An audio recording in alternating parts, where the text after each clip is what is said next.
Hello everyone and welcome to the video. For this video, it'll be the 9-year review on our 2016 GMC Yukon XL Denali. As crazy as it sounds, we have already had this vehicle for 9 years and 180,000 miles. It's not quite at 180,000, but it's getting close. It's at 179,800, I think, on the dot, something like that. So definitely getting up there in the mileage, but it has still been just as reliable as it always has been. No issues whatsoever, except for one little one. I'll explain that when we get inside. But everything still looks great, still looks beautiful. I cleaned it up on the inside a little bit, kind of a half-ass clean for this video, but it looks decent enough. This thing is still the main family hauler. It gets driven a lot, so that does not mean it's gonna stay very clean, and I apologize for the background road noise. This is the only good spot I could find to film this. That's always a battle when I'm making these videos, finding a good spot that's not at my house. But yeah, color still looks gorgeous. As you can see, still has that beautiful metallic flake and is in okay condition on the outside. It's got some scratches and dings here and there like any 9-year-old vehicle with 180,000 miles. And I should have shined up the tires and polished the wheels a little bit more, but I wanted to get this video done at a good time. But they still look good even without it. And as I've done before, I can insert pictures of when we first got these wheels, when it was fresh and clean on the outside back in September of 2022. Here's those pictures now.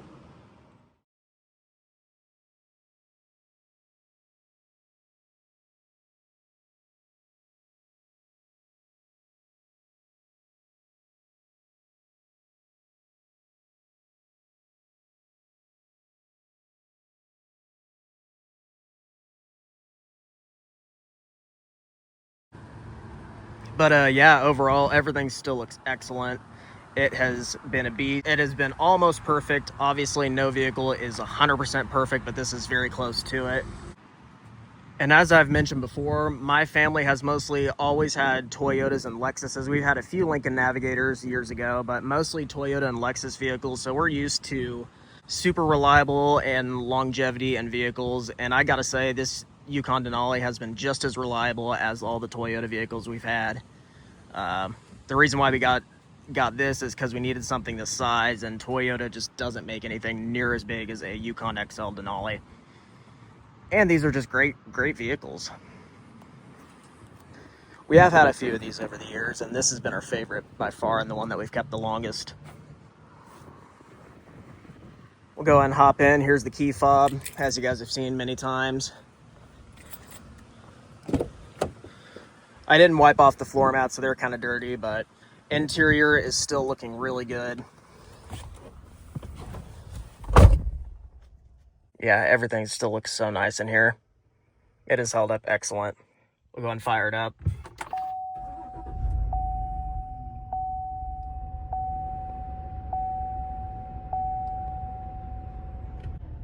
Like I said, 179,800 miles. So getting pretty close to 180,000 miles, which is crazy. I just looked back to check on my 8-year review video almost exactly a year ago that I filmed that, and it had 163,000 miles. So definitely still racking up the miles every single year, which is what these vehicles are built to do. And like I've mentioned many times, for those of you that buy these used or have had issues with them or whatever the case may be, check the service records and do every required maintenance regardless of the cost, and these things will last a long time. That is exactly how we have been. Got this vehicle brand new back in July of 2016, July 23rd or 26th. So I'm about a week late on the video, but that's all right. Got this vehicle brand new, done every single required routine maintenance at a GMC dealership since new, and it has been super reliable and super great. This is the highest mileage vehicle my family has ever had also, and the longest we've ever had one, minus the old Mazda we had a long time ago. But yeah, it still looks so good in here. Interior has aged beautifully and pretty well taken care of. And honestly, I'll show you this more in the backseat when we get there, but it is really a true test to WeatherTech and their floor mats, because we got the WeatherTech floor mats in this thing right after we got the car. So not only does the car have 179,000 miles, almost 180, the floor mats do as well. And they have held up okay. I mean, they are definitely towards the end of their longevity as far as looks and making them look brand new every time we clean them, which doesn't really happen very often anymore, but that's all right. Oh yeah, and the issue that I was talking about is the air conditioner up here in the front. It was kind of doing this last year. It blows just a little bit. It blows just a little bit colder on the passenger side than it does on the driver's side. But even the passenger side isn't as cold as it should be. The rear seat air conditioner doesn't do that. I don't know if there's like 2 air conditioners, but the front one is not blowing cold enough at all. And being over 90 degrees outside, it definitely is kind of annoying, but I don't know what exactly the problem is, but the GMC dealer said it was going to be like $2,000 to fix. And we're like, no, we're not doing that, because we'll live. So, I mean, if we crank it up in the rear, it'll cool it off, I guess, enough. I was going to open the hood, but that's how hot it is out here. I can barely touch it without burning my hand. Anyway, this vehicle, as you guys probably know, is powered by the 6.2 liter naturally aspirated V8, which puts out 420 horsepower and 460 pound-feet of torque, made to a 8-speed automatic transmission. As you guys know, this is the 4th generation GMC Yukon, which debuted for the 2015 model year and was in production from 2015 to 2020 with no mid-cycle refresh, but a few small updates here and there over the 6 years of production. It does have a decent rumble to it. Exhaust does sound pretty good, and we have only had one taillight that has gone out so far since we've had it, and one headlight as well. So it's so interesting how one headlight can go out and one taillight, and they're obviously both the exact same age. And that was also like a few years ago too, like not recently at all. So that's kind of funny. Obviously you got HID headlights and LED daytime running lights. Fog lights down below, front and rear parking sensors. Very loaded, and a bug that decided to join the video right there, along with the dead ones on the front that the car wash didn't get. So that's lovely. And yeah, it really does look super good in here still. Coming back inside before my phone overheats. Obviously, these Denalis are, even from 2016, are super loaded with more than enough features you would ever need. Automatic up and down on the window switches, storage down below holding a bunch of crap, headlight controls on the side. Infotainment system has worked good. It's never given us any issues or anything like that. Sometimes actually, I take that back. Sometimes the CarPlay does screw up every so often. We have noticed that over the past like 2 to 3 years it's been doing it. Sometimes my mom will hook up her phone, a new or old charger cord. Sometimes it'll connect and sometimes it'll randomly disconnect, and then you gotta turn the car off, turn it back on, and then it'll work. So I don't know, it does that sometimes, but I mean, it's not that big of a deal. Heated and cooled seats on the front and passenger seats. I'm really the only one that uses the cooled seats, and they work fine. They are kind of loud and noisy, as you can probably hear. See, I turned it on right there. It has that loud like fan noise, which is a little annoying, but whatever. Got 2 USB ports and a 12 volt in here, but a bunch of crap in there, so that's why I didn't open it. Cup holders down there. And a really good sized center console with a wireless phone charger that doesn't really work anymore, considering that this vehicle is 9 years old and all the iPhones are kind of too big for it now, but it's whatever, you don't really need it. It's just a good spot to set your phone now. Leather seats still look really good for the mileage. The only wear spot, I'll show you real quick. The only wear spot on the seat is right here. The stitching is kind of starting to rip a little bit right there, but other than that, it still looks new. So the seats have held up great. Obviously the driver's seat is used the most because you can't drive the car without sitting here. So and my mom is short just like I am, so she slides in and out, in and out every time, and usually has jeans on or something. So 180,000 miles, still holding up strong. WeatherTech mats are dirty, but I'd say they're holding up pretty well for the age and the use.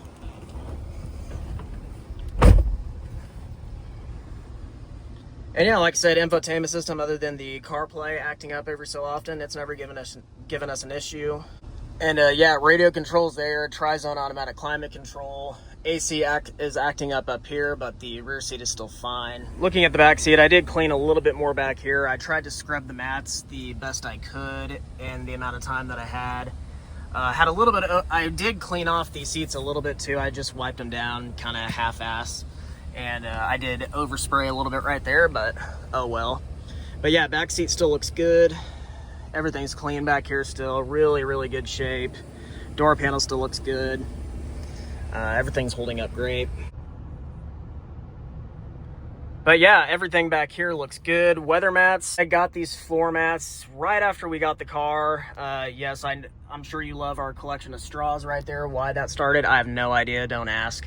Obviously, the rear mats are holding up better than the front because there is a little bit less use back here over the last several years.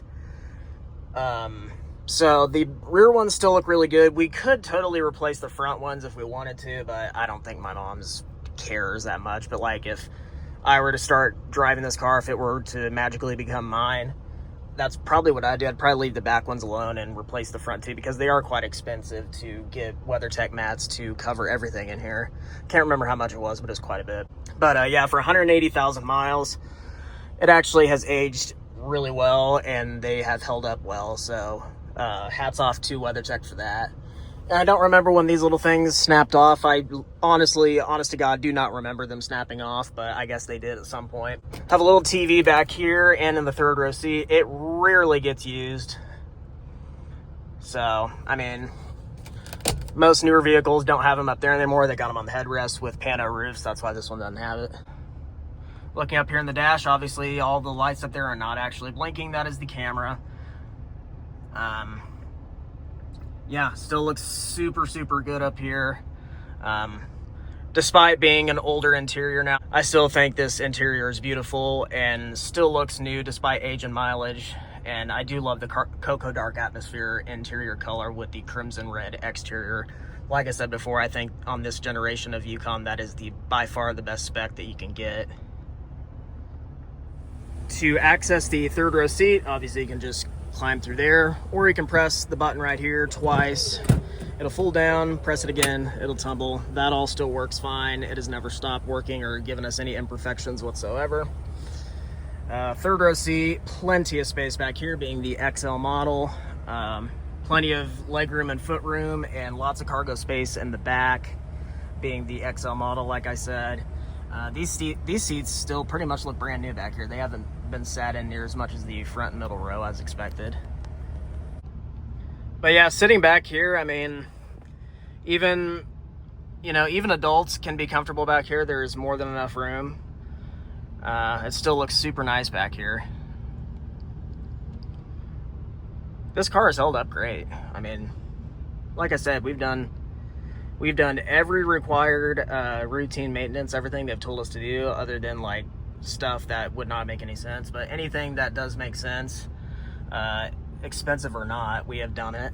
And I mean, this thing has held up super well. I mean, you would never know, just sitting in here, you'd never know it had 180,000 miles on it. And it's still such a good car. Like you can't go wrong with a Yukon Denali. And I love the fourth gens like this. The new ones are very nice though. I did get a chance to drive a non-Denali version earlier this year. It was really nice. It was like a 2023 model. But yeah, it looks super, super good in here. All right, so we'll go ahead and take the Yukon Denali on a little drive. If you hear the air conditioner in the back seat blasting and the cooling seat, if that's annoying, I apologize, but it is hot. And I had to cut my video that I was doing with my phone before I switch over to the GoPro for the driving version, for the driving portion to short, because my phone started overheating, so that's lovely. And you can hear the car's fan blasting because it's so freaking hot.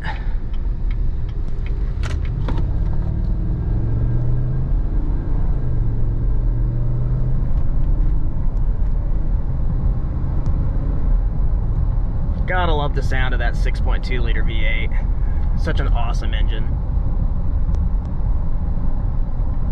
Plenty of power, sounds good. If this was my vehicle, if this was my personal vehicle, I would definitely put an aftermarket exhaust on it and make it just a little bit louder, because the one that is on it is okay, it's not loud enough in my opinion. For all you true OG viewers, if you guys remember our 2013 Yukon Denali that we had before this one, that exhaust sounded way better than this one. It actually had a nice little rumble to it that you could hear from a distance, you know, and was louder. That one did sound a heck of a lot better than this one, but this one does still sound good. If you take a vehicle in and it just needs an oil change or something like that, not too expensive, and that's usually how it is, but once they start getting a little older and get to higher mileage like this one, being 6,000 pounds, every time it does go in, every 5,000 for service, it does usually need something extra than just an oil change. More often than it used to be, it'll go in and it'll need something, and the bill will be between $500 and $1,000 or something like that, because parts on this aren't the cheapest, even though they're normal Chevy parts, and cost of labor is not cheap. But you know, it is what it is. My mom always says, instead of buying a brand new one and having a insanely high car payment every month, every so often, and this goes in, and if it costs $1,000, it costs $1,000. It's not like we have to do it every single month. Keeping this as long as we have has saved a lot of money for, you know, as of like car payments and stuff like that, because it's been paid off for like 6 years, and this is year 9 of owning it. So, and why get rid of it when it's been so reliable, you know? Like, what's the point? If it's treated us so well, why get rid of it? It's still a nice looking SUV. It's got all the modern amenities that we need. It's got Android Auto and CarPlay. It's like, and it's aged really well, and it still looks nice, and it's still comfortable, and it still does what it needs to do. So we have thought, you know, we've debated this over and over again, because it has been brought up, replacing this with a new family hauler, like either a newer Yukon or something else. And we usually come to the conclusion that what's the point, you know? This thing has just been too good, and we love it, you know? It's almost like an attachment thing at this point, kind of. We love it. Lots of good memories over 9 years, and honestly, I'd love to see how it does after it rolls over 200,000 miles. I truly would. I'd love to see how it would hold up at over 200,000 miles, and it'd be a cool story to have. And because it's not like these things are not capable of making it to 200,000. They can easily do that with proper care. But yeah, so I think it'll stick around for a while longer. I would say maybe, I honestly couldn't tell you when I would think it would leave the fleet. I really honestly don't know, because my mom loves it and we love it. But, you know, having this as the main vehicle doing almost 20,000 miles a year, you know, that all adds up. I was thinking about this just a second ago. Next year, 2026, will actually be a pretty big year for this car, because it'll be 10 years of ownership, and I won't be surprised if it hits 200,000 miles in 2026. So that would actually be kind of cool. So I definitely would love to see that and how that would go. That would be fun. And that'd be a fun video to make too. 200,000 mile and 10 years of owning it, like that would be cool. And I could totally see that happening. Because like I said, a year ago from yesterday, when I filmed when I uploaded the 9-year review, or the 8-year review, it had 163,000 miles on it, and now it has basically 180.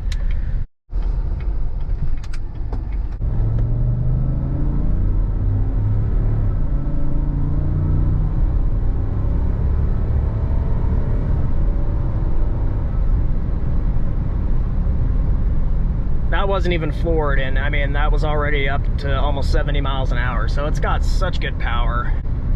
Everything is still holding up amazing, and it's been an awesome car. It really has. We have loved it. And like I mentioned earlier, I'm sure it'll stick around for at least, you know, 2 to 3 more years, tops. I don't know, maybe sooner, maybe later, I don't know.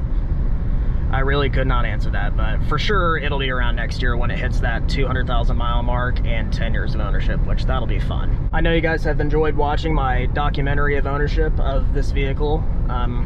The GMC Yukon Denali is a very popular vehicle, and every time I do make an upload on it, it does extremely well, and you guys have enjoyed seeing it. So it's like, if it ain't broke, don't fix it, you know? I know if we got a newer one, it would do just as well, probably, but this is an OG. You know, the true OG viewers will remember when my family got this 9 years ago. And yeah, that was a fun year. 2016, that was a good year. I got my car, my ES, we got this. It was a fun year. And that was like only my second year on YouTube. It was so fun. And yeah, this thing's an OG. And you know, maybe if my mom does hold on to it for another 2 to 3 years, maybe by then I could afford to purchase it from her when she is ready to get a new one. So maybe it could stick around for even longer, and I could have it as my personal vehicle, because at some point maybe I'll need an SUV or something that has towing capability. And I won't drive it, you know, 20,000 miles a year. I probably wouldn't even drive it 5,000 miles a year, because it is very expensive to fill up at the pump. So I'm sure I'll want an SUV at some point, and this would be a fun one to have since I know the history, and it's really a true OG to the channel. And also, I hope you guys have been enjoying all of my different car reviews at the dealership that I work at, Luxury and Imports. Like I've mentioned many times, Luxury and Imports is where I got my 2009 Lexus ES350 from over 9 years ago now. Same guy still runs the place, and I've known him for quite some time, and we work well together. And I did actually recently get promoted to a sales position. So not only will I be doing their IT and their advertising stuff and doing what I've been doing since February, I can also sell cars now, as I have mentioned in those videos. So if you guys are interested in buying any vehicle or want me to try to find one, hit me up and I can help you out with that. And it'd be truly amazing if a viewer of mine came and bought a car from me. That would be so fun. And we have nice cars there, as you guys have seen. You know, it's a great dealership, great people, and yeah, great pricing as well, and just a really great atmosphere and a fun place to be. And I've enjoyed filming all sorts of different types of cars too. It's been a lot of fun. So yeah, basically to sum it all up, the 2016 Yukon Denali, 9 years of ownership, 180,000 miles, and it's still running strong with very minor issues. There's never been a mechanical issue whatsoever, just routine maintenance and a few minor imperfections here and there, but nothing out of the extreme. Like right now, like I talked about it, like I mentioned several times, the AC is not working very well right now, but it's not like it's not working at all. It still blows somewhat cool air. But me being used to both of my Lexuses where the AC blows as ice cold as I have yet to see in another vehicle. Literally, mainly the ES has the coldest air conditioner I have ever seen in a car. It's actually genuinely impressive. So other than that, no imperfections. This thing has been super reliable, and I'm sure it will continue to be. And if you take care of these vehicles, they will take care of you. If you do all the required maintenance, regardless of the cost, you won't regret it, and you will have many good years of trouble-free ownership out of these beasts of vehicles. I know they're expensive brand new. This was about $75,000 back in 2016. They're even more than that now, but I would say it's worth the money, because it has given us 9 years of joy and memories and trouble-free ownership. So I would say it's worth it. So that pretty much wraps it up for the 9-year review of our 2016 GMC Yukon Denali. If there's anything you want to see or any questions you have, leave a comment below, and thank you guys for watching.